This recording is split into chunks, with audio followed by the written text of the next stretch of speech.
Okay, here's the second, and I think probably most of you would agree, nastier problem from the quiz.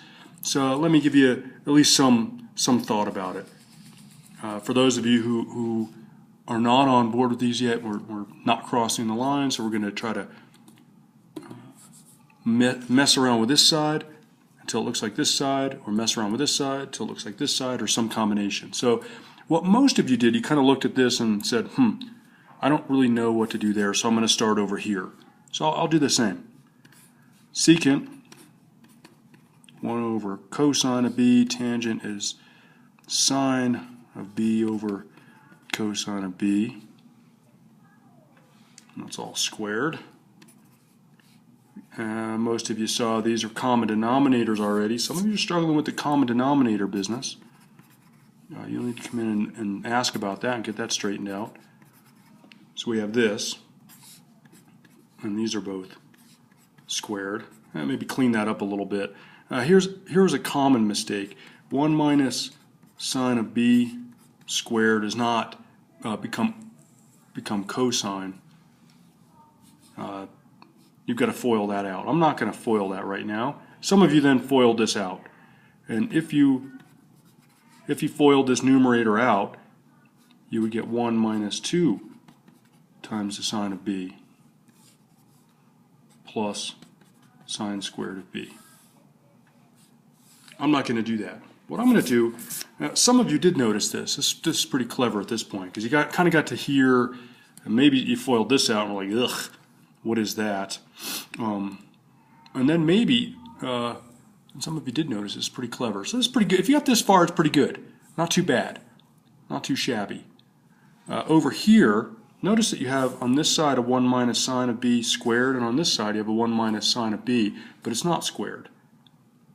That is, what we could do is just tack on, I'll write it out more explicitly here, 1 minus sine of b, multiply everything by 1 minus sine of b over 1 minus sine of b.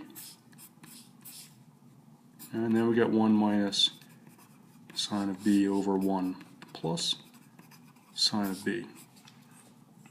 Some of you, and I'll do that in just a second. The idea here, I think maybe the logic that there's two reasons you might try this. Try this stuff. There's two reasons. Let me see if I can explain them. First, what I just said is that if you have a 1 minus sine of b squared on this side, in order to make this side the same, now in our numerator we have 1 minus sine of. Will that absolutely work for us? I don't know, but it's something we can try, so we'll try it. The other reason this strategy is so nice, some of you are asking, how do you clear this fraction, this 1 plus sine of b? And now notice what this is. This is the a plus b times a minus b. So when we FOIL these two things, hey, and pause the video, do it yourself, the middle terms cancel out. That is, we don't end up with this middle term because it's a plus and a minus, so we get 1 minus sine squared of b in the bottom.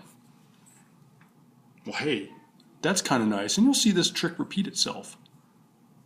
If we take 1 plus sine b and multiply it by 1 minus sine of b, we get 1 minus sine squared. That, my friends, is the cosine squared. So over here we have 1 minus sine of b squared over cosine squared of b. Done, yay. If you didn't get that left-hand side, do not despair. Practice these. This trick repeats something. This is, this is an old algebra trick.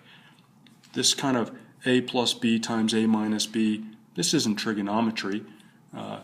This part right here, recognizing that it's going to switch here, that's the newer piece. That's probably easier. It could well be the algebra, the old algebra that's hard on this problem. Anyway, there is b.